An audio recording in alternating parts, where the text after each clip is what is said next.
Well, first of all, it's pretty clear that Mr. Trump, when he was speaking to this subject, was reading off cards that had been written for him, talking points.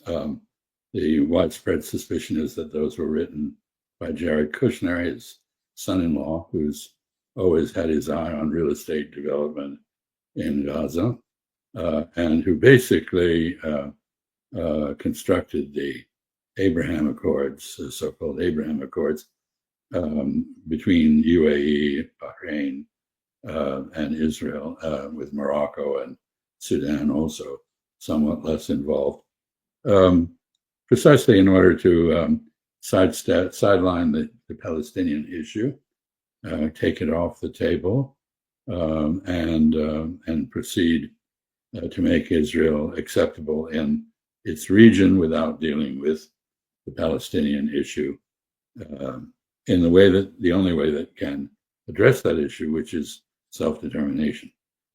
So this has been a very consistent stand, and I would remind you that when Mr. Trump was in office the first time, he recognized Jerusalem as the capital of Israel, contrary to many international legal decisions, which left it to be an international city first, and then envisaged it as a divided city with the capital of the Palestinian state in East Jerusalem.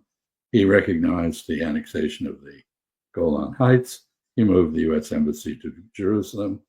We have heard that in his campaign for office this time, Miriam Adelson, the widow of the late casino owner, who once said that he was ashamed that he had worn an American Army uniform rather than an Israeli Army uniform.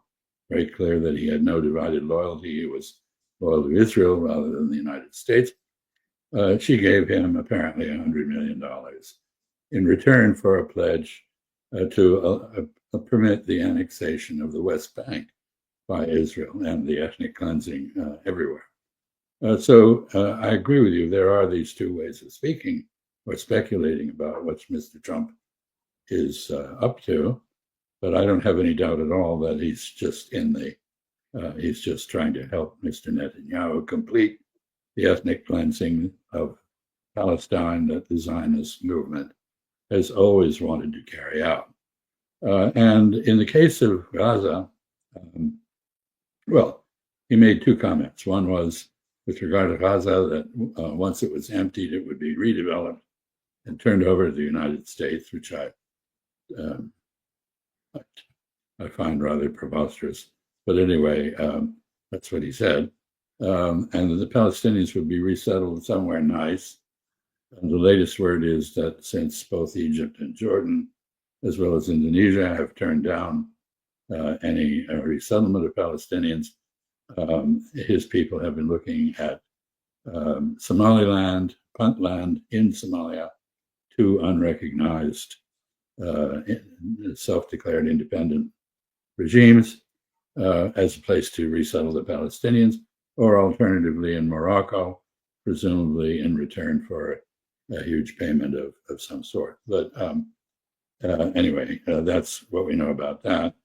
But the clear statement is about Gaza by him is entirely consistent with what Mr. Netanyahu has claimed, namely that he had assurances from Mr. Trump, as Mr. Trump came into the presidency, that he, Netanyahu, could restart the war of annihilation on the Palestinians at any moment of his choosing.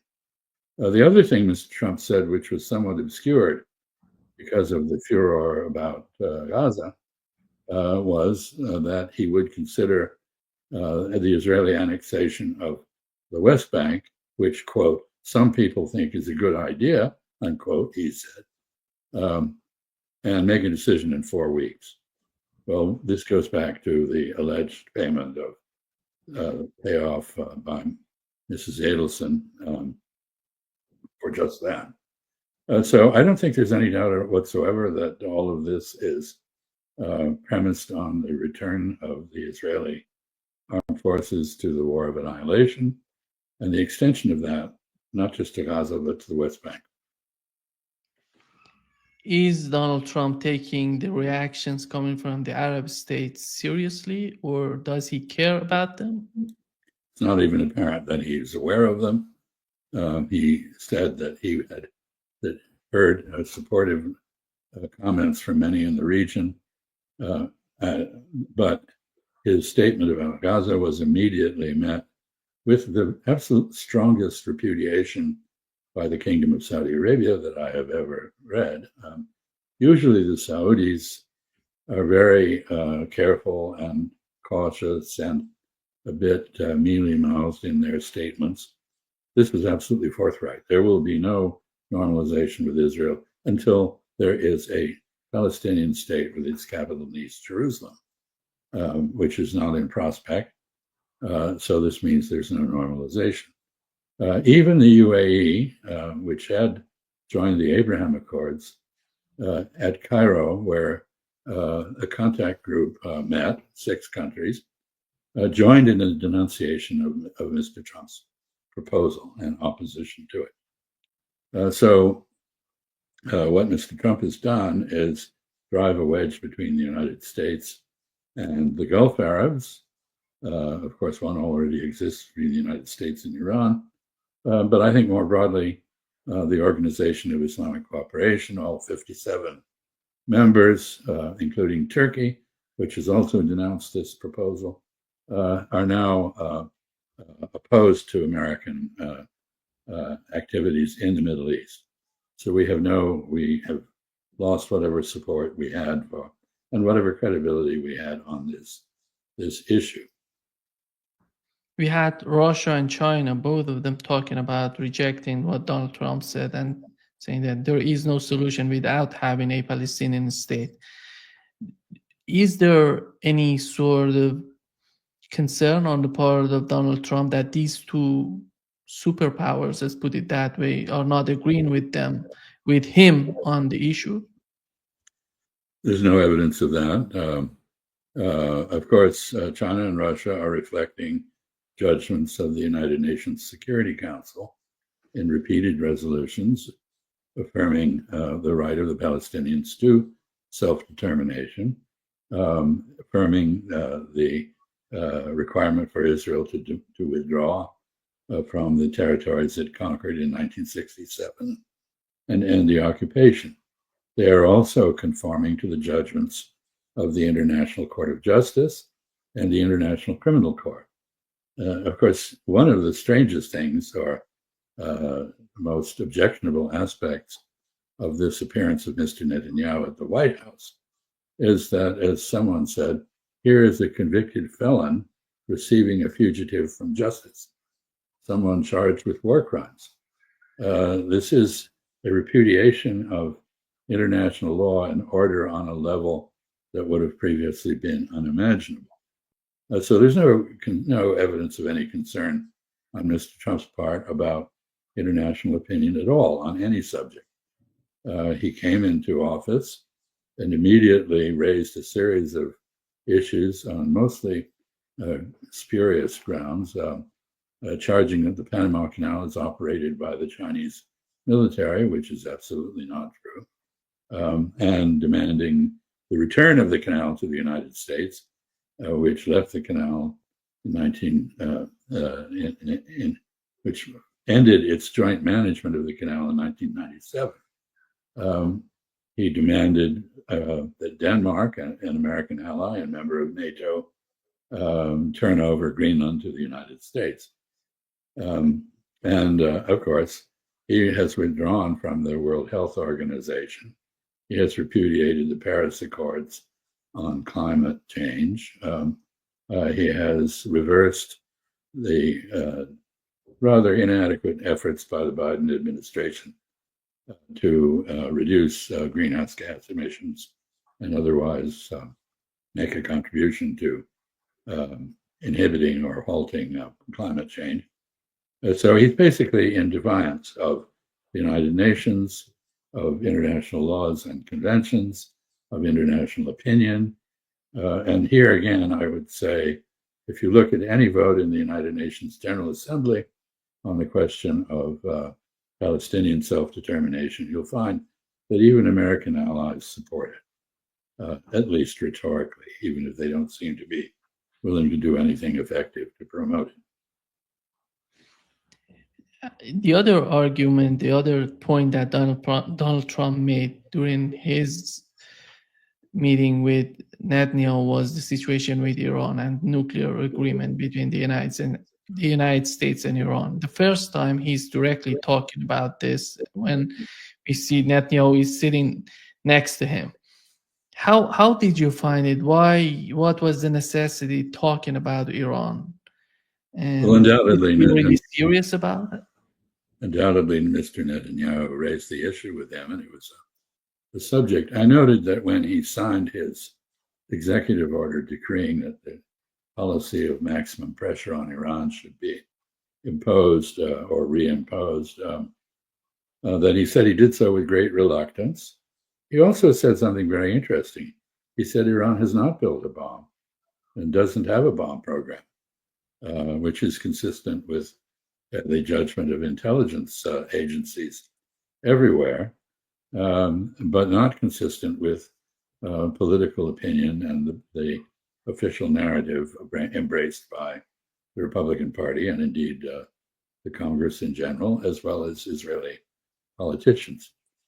So he seemed to be positioning himself to bargain with Iran, and this is a reminder that during his when he repudiated the so-called JCPOA, the Iran nuclear deal, he said he was doing so in order to negotiate a better deal. It looks to me as though he's positioned himself that way with Mr. Netanyahu, and he doesn't seem to want a war with Iran. He's perfectly happy, apparently, with the resumption of the genocide in Gaza and its extension to the West Bank.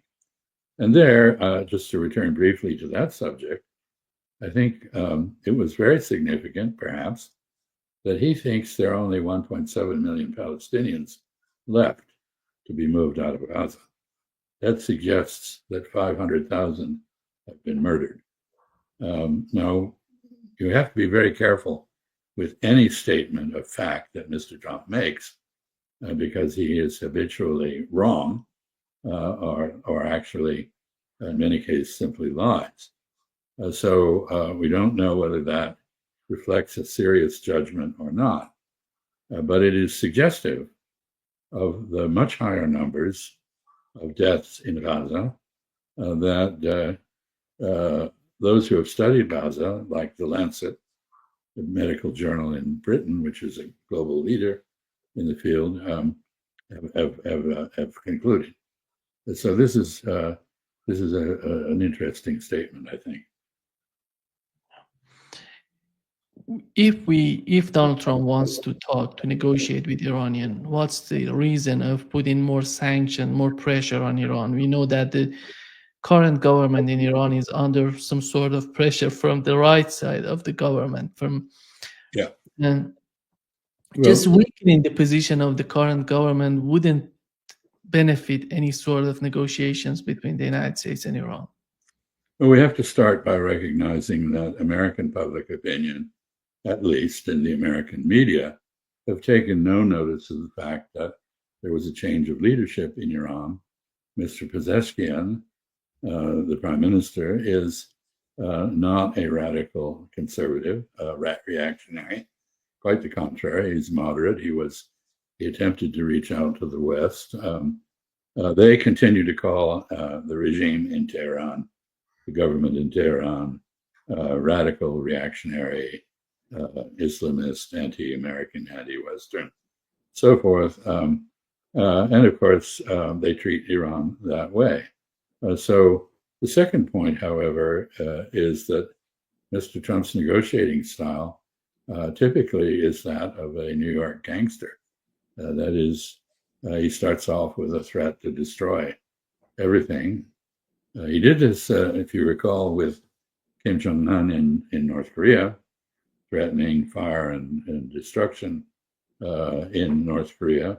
But then he turned around and tried to negotiate with Kim Jong-un to find a basis for coexistence with the North Korean regime. That was sabotaged by some of the people in his entourage at the time, notably John Bolton. But it was a sincere effort, I believe. So he may well be thinking about reaching out to Iran in another round of negotiations and raising the level of pain on Iran in order to increase in his view, the incentive for Iran to make concessions. The problem is, of course, that increasing the pain simply feeds into the right wing in Iran on their efforts to persuade Pezeshkian and Khamenei and others to authorize the construction of a nuclear weapon. It is totally counterproductive. This is not how you open a relationship with an adversary. A better model, of course, is the example of Anwar Sadat flying to Jerusalem in a grand gesture intended to establish a relationship with Israel that was conciliatory, or Richard Nixon flying to Beijing to enlist China in the containment of the Soviet Union in 1972. Mr. Trump's technique is like this. This is how he does every negotiation. Do you think that if Iran and the United States finally get to a point to negotiate on the nuclear program of Iran, would that benefit many people right now, those people who are concerned about Gaza, Palestinians? They're concerned about if something happens between Iran and the United States, that may benefit Israel in a long run in order to reduce the support of Iranians for Gazans. Do you think that would be the case? I think the Iranian policies would be probably moderated if there were a normalization of relations with the United States and the West.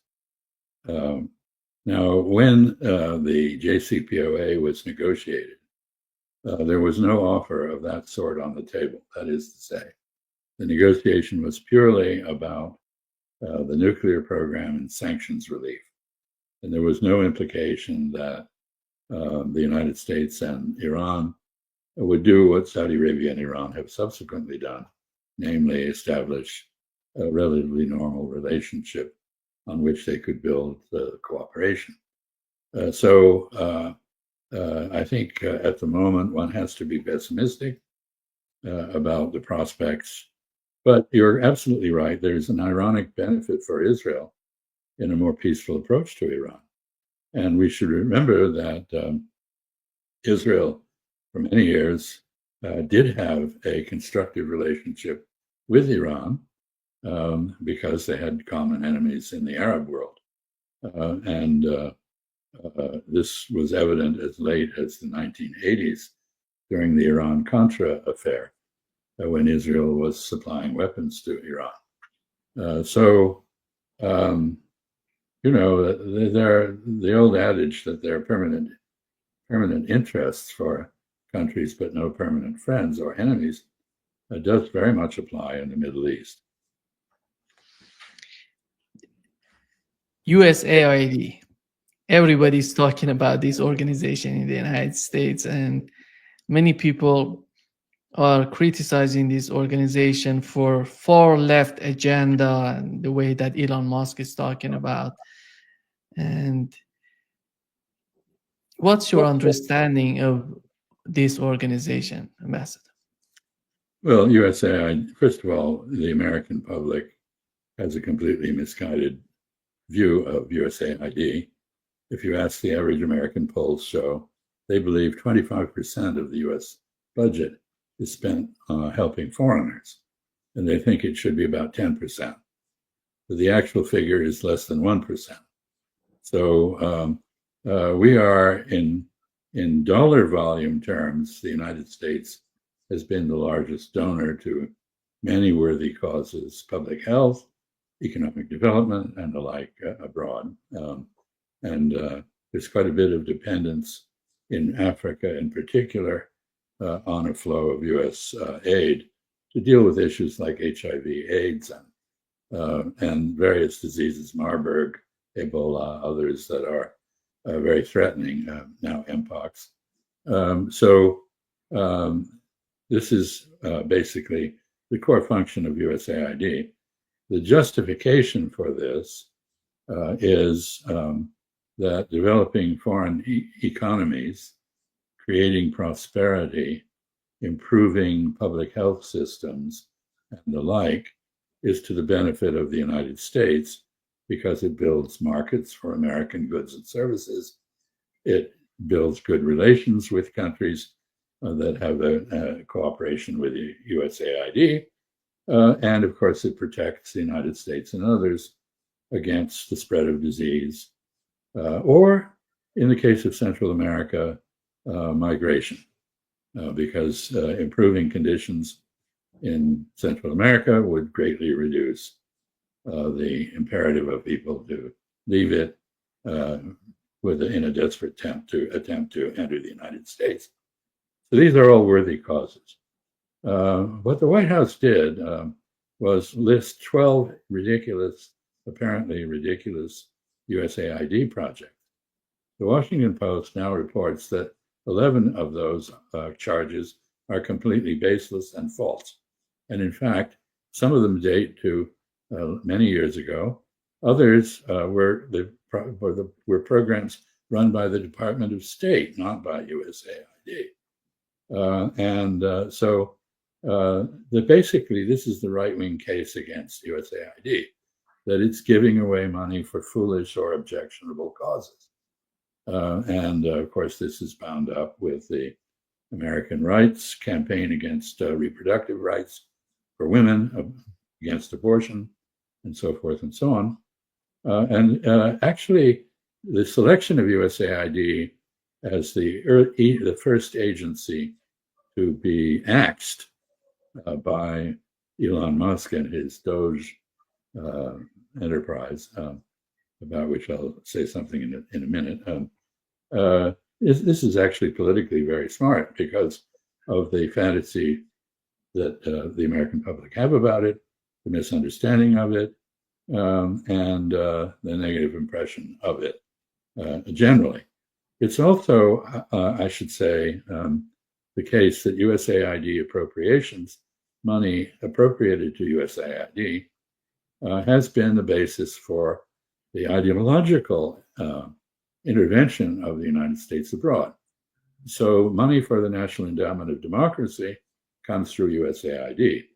And we know, for example, in the case of the recent elections in Georgia, that several $100 million was spent by the National Endowment for Democracy through contractors to skew the election in favor of NATO and the West.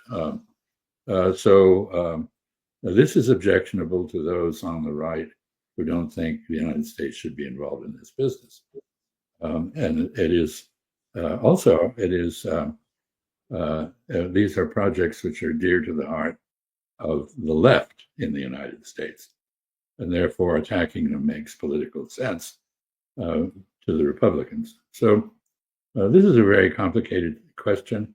The attack on USAID is, however, being carried out in much the manner that the Chinese Red Guards attacked the Chinese government during the Cultural Revolution. They're direct parallels. Doge is composed of people who have not been vetted or confirmed by any process in the U.S. government. They have forced their way into secure areas where secrets are kept and demanded access to secrets despite not having been cleared to receive them. I suspect that many foreign intelligence services are now concerned about the fact that there is a breakdown in law, order, and security in the United States. I note that they have given an offer, which is not actually a real offer, in my view, to everyone in the CIA to retire immediately and get paid through the end of September. So they've done this to the whole government, basically. On what authority? Congress has so far not approved a budget except through March. So they have no authority to make promises beyond March, but they're doing so. They are arrogating to themselves the authority of the United States Congress. And the Congress is, to its great discredit, still asleep at the switch and defaulting on its primary function. The Republicans seem to be part of a Trump cult that goes along with whatever the great leader decrees, and the Democrats are in a state of shock and ineffectual in their opposition to this. Opposition is mounting. The latest polls show that Mr. Musk's efforts, which had support in the high 40% level prior to his actually undertaking these efforts, is now down in the 25 or so % level and falling. So there's a mounting wave of disapproval of this completely unconstitutional and illegal way of addressing budget priorities in the United States. And I guess I should end by saying that Mike Johnson, who is the Speaker of the House of Representatives, has defended this because he says the executive has a right to evaluate the effectiveness of programs. He's absolutely right about that. But what is going on is not the evaluation of programs. It is the abolition of agencies and the firing of vast numbers of people who are patriots. And I can say myself, I joined the Foreign Service of the United States at a time when I could have made 4 times as much money if I had gone into law practice as I could have. I did it because I wanted to serve my country. I stayed in it because I wanted to serve my country. The people that are being fired are there because they want to serve the country. They will probably find much better paying jobs in the private sector, but the United States is losing influence as a result of this. And so I would conclude by saying that the United States was the largest single donor of many worthy causes. This got us influence all over the world. And poof, that's gone. That's gone. 10,000 USAID employees are to be reduced to 269. You can't run these programs with that kind of level of supervision. Yeah, the criticize going to USAID is, one of them is, here is the clip that Joe Biden is talking about the link between USAID and Ukraine. Here is what he said, Ambassador. That was the assignment I got. I got all the good ones. So I got Ukraine. And I remember going over convincing our team, or others, to convincing us that we should be providing for loan guarantees. And I went over, I guess, the 12th, 13th time to Kyiv, and I was supposed to announce that there was another $1 billion loan guarantee. And I had gotten a commitment from Poroshenko and from Yatsenyuk that they would take action against the state prosecutor, and they didn't. So they said they were walking out to press conference. I said, no, we're not going to give you the $1 billion. They said, you have no authority. You're not the president. The president said. I said, call him. I said, I'm telling you, you're not getting $1 billion. I said, you're not getting $1 billion. I'm going to be leaving here. And I think it was, 6 hours? I said, I'm leaving in 6 hours. If the prosecutor's not fired, you're not getting the money. Oh, son of a bitch. Well, that is... It seems that it comes from the time that he was the vice president of the United States. And he was still reasonably articulate at that time. But that was a classic example of hegemonic behavior on his part. But it does, as you I think you intend, illustrate the point that USAID has been a major prop of the Ukrainian debacle. And ironically, Elon Musk had a contract under USAID to provide services to Ukraine. That's where the Starlink program came from. And so he has been a beneficiary of the fact that USAID spends almost all its money in the United States on American goods and services. Those are then delivered abroad, but he himself benefited from this. He should know better than what he's doing. Perhaps he does. Yeah.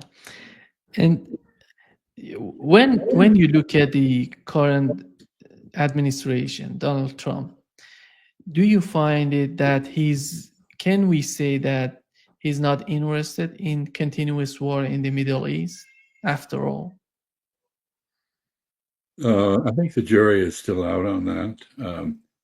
That has been the claim, that he is a peacemaker, not a warmonger.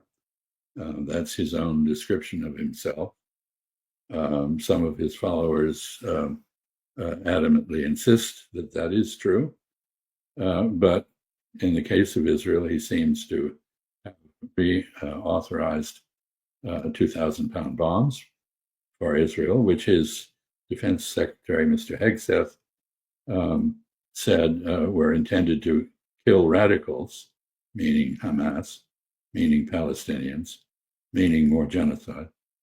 I've already mentioned that he seems to have given a green light to intensified ethnic cleansing in the West Bank.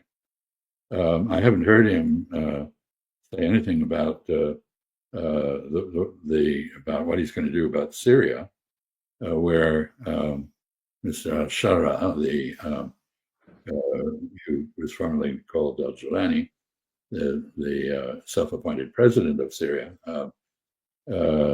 is trying to integrate the Kurds into a unified Syrian armed forces, and is increasingly irked by Israeli territorial annexations. In effect, Israel is taking land from Syria that it has no right to take. At the United Nations Secretary General, Mr. Gonzalez, has been very, Guterres has been very critical of this. I haven't heard anything from Mr. Trump. I don't know that he's altered the position on Yemen. We don't know, as we indicated, as we were discussing a moment ago, we don't know what his position is on Iran. Whether he in fact wants a negotiation with Iran, or whether he's supportive of an Israeli attack on Iran's nuclear facilities. We don't know. So I do know that countries in the Middle East have reacted to his statements quite belligerently. And Jordan has said, for example, that if Israel tries to shove the Palestinians into Jordan, it will regard this as an act of war and will declare war on Israel. And we have heard also from Egypt that they would consider canceling their Camp David-based relationship with the United States. When Mr. Trump says Jordan and Egypt will accept, they say they won't, but they will accept the Palestinian resettlement that he's proposing, he's basically threatening them with cutting off a USAID support for them. And they were exempted from the shutdown of USAID because the payments to Jordan and to Egypt are basically bribes to keep them in a friendly relationship or a peaceful relationship, if not friendly, with Israel. So he's threatening that, in effect. He's threatening the achievement of the Camp David Accords, which has been a prop of stability in the Middle East for a long time. He's also, with what he said, he's further alienated Turkey, which is a Muslim country that aspires to leadership in the Islamic world and in West Asia generally, and which is now heavily engaged with Syria, establishing 2 bases in Syria in which to train the newly formed joint armed forces of the so-called ex-jihadi government in Damascus, which now in effect has a border with Israel militarily, and which is intent on bashing the Kurds in the Syrian northeast, which risks a conflict with the United States troops that are there illegally, that Mr. Trump once tried to pull out and failed to pull out, which Mr. Biden increased as he left office, and which are still there. So we don't know. Of course, it's only 3 weeks into the new administration. We've seen a lot of bluster, a flurry of executive orders, many of them of dubious illegality, some of them clearly unconstitutional, statements about foreign policy that come right out of the Heritage Foundation Project 2025 book, which Mr. Trump said when he was running for office he didn't know anything about. But a large number of the executive orders are directly out of the book. So we don't know at this point. What we do know is that his characteristic style is to open any discussion with a threat. And we have had many threats. The question would be, how do they want USAID to work under the control of the State Department of Marco Rubio? We know his agenda for Latin America, for Venezuela, for Cuba.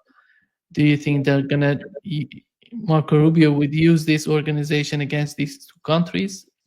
Just remembering what Elon Musk did during the presidential election in Venezuela, supporting protests against the government, Well, USAID, through the National Endowment of Democracy, or I should say NED through USAID's support, has in fact been active in regime change operations in Nicaragua, in Venezuela, of course, and historically in Cuba, Bolivia as well. And active elsewhere in promoting ideology that the Biden administration championed, but that the Trump administration does not. The Trump administration does not appear to care very much about human rights, democracy, ideology in that sense. It cares more about the naked application of American military power. So again, we don't know, but the intelligent effort that has been mounted in a half-hearted way and therefore ineffectually to develop countries like Guatemala, Honduras, Nicaragua, so that they their populations don't flee to the United States, is now stopped. And of course we are threatening a trade war with Mexico, which would further generate overflow of Mexicans, unemployed Mexicans, to the American economy. And of course, in the case of Cuba, the embargo and the effort to strangle the Cuban economy accounts for Cuban migration to the United States, which is favored politically, but which is equally problematic. A lot of it has been taking place illegally over the U.S.-Mexican border recently. So these policies are going to be very counterproductive, in my view. They will increase the very problems that Mr. Trump claimed he was elected to resolve. We've learned that Keith Kellogg would present his proposal for the conflict in Ukraine next week at the Munich Security Conference. And what is the importance of this conference in which they want to present this proposal? We know that Russia is not participating in this conference. This is the classic NATO-centered conference on security in Europe, and has been so for many, many decades. I don't know that I would have chosen that as the venue to make an announcement about Ukraine. But then we do have indications that Mr. General Kellogg and Mr. Trump himself, again, characteristically see threats to Russia as the key to reaching an agreement with the Russians, as more sanctions and so forth. This is something the Russians have frankly laughed off because they're under so many sanctions already that they have so little economic interaction with the United States and others that it's in the West that the threat is really quite hollow. But I note that the Russians have recently been saying through their press spokespeople, look, we're waiting for an American proposal. Mr. Trump said he was going to end the war in 24 hours. Well, he didn't put forward a proposal to do that. Now he says he wants to do it in 100 days. Where's the proposal? And, if the proposal does not address the key issues of concern to Moscow, it will be dead on arrival. And there apparently have been some sort of back channel discussions going on with the Russians. I don't have any information on that at all, but there's certainly many rumors that has been happening. So perhaps General Kellogg does have a sense from the Russians of what is required to end the war. But there's no evidence of that so far in public statements. And to remind it, the Russians have been consistent from the beginning. They want a guarantee that Ukraine will not be in NATO, that it will return to the neutrality in which it was born. They want guarantees for a Russian-speaking minority in Ukraine, those that have not been annexed in the 4 oblasts that the Russians have taken, and 3 of which are only partially occupied, one of which is fully under Russian control. They demand that they keep those oblasts in order to protect the Russian speakers there who were being persecuted and attacked by Ukrainian nationalists. So first issue is neutrality for Ukraine, no NATO membership. Second is the rights of minorities, including Hungarian and Romanian minorities in Ukraine. And the third issue, which is the largest one, is some sort of re-engineering of the structure of security arrangements in Europe. The Munich conference would be an appropriate place to make such a proposal. In fact, in 2007, Vladimir Putin used the Munich conference to make a proposal which was not taken under advisement by the West. But Russia wants peace in Europe, and it wants guarantees against threats from the West. And the West, of course, should want guarantees against threats from Russia. But that discussion has been ruled out of order by the West from the beginning, and it's part of the reason we have a war in Ukraine. So what will Mr. General Kellogg say? We'll see. There's been no preview of what that might be that is in any way responsive to the Russian agenda. Considering the suffering that the German economy has experienced during this conflict in Ukraine and the way that the political changes in Germany is demanding for reconnection, the pipeline between Germany and Russia. Here is Kaja Kallas.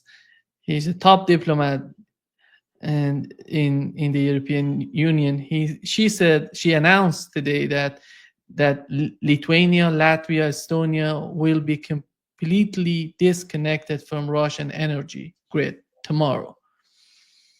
Here is the question: why are they doing this right now with the current situation? They know Donald Trump wants to put an end to the conflict. They know what's going on in Germany and in Europe, and they're doing this.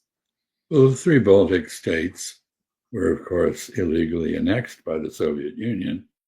During World War II, the Russian Tsar had earlier taken them over. They have a well-founded fear of a Russian aggression. One can't deny them the validity of that. They are the most anti-Russian of all Europeans because of this experience. They're backed up in that perhaps by the Finns. Finland, which is now part of NATO, experienced the loss of Karelia, part of Finland, to the Soviet Union in its war with the Soviet Union prior to World War II. So it's understandable why they might want to de-link themselves from dependence on Russia. They have suffered cyber attacks from Russia, in the case of Estonia in particular, and so they're seeking security by distancing themselves from Russia. All that's understandable. I don't think that says anything very much about the European Union as a whole. And you're quite right to point to the political instability in Germany, the deindustrialization of the German economy, the pain that this is inflicting on Germany, the increased dependence of Germany on energy imports from the United States in particular, because Germany, unlike France, which is heavily nuclear in its power supply and therefore somewhat immune to foreign dependence, depends heavily on natural gas and oil, which must be imported.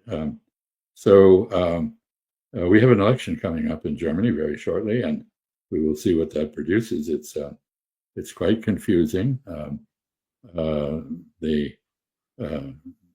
There are differing evaluations of what's happening, but the German right, which favors some kind of more relaxed, restrained relationship with Russia, is a major factor in those elections.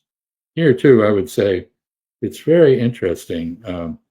Russia has never objected to the idea of Ukraine joining the European Union. I think there are probably two reasons for that. One is that for Ukraine to join the European Union would fundamentally transform Ukraine. It would require a cure for Ukrainian corruption. It would require a more democratic system. It would require decent treatment of minorities by Ukraine, including the Russian minority, and it would produce a more pacifist Ukraine. So why not? Why object to that?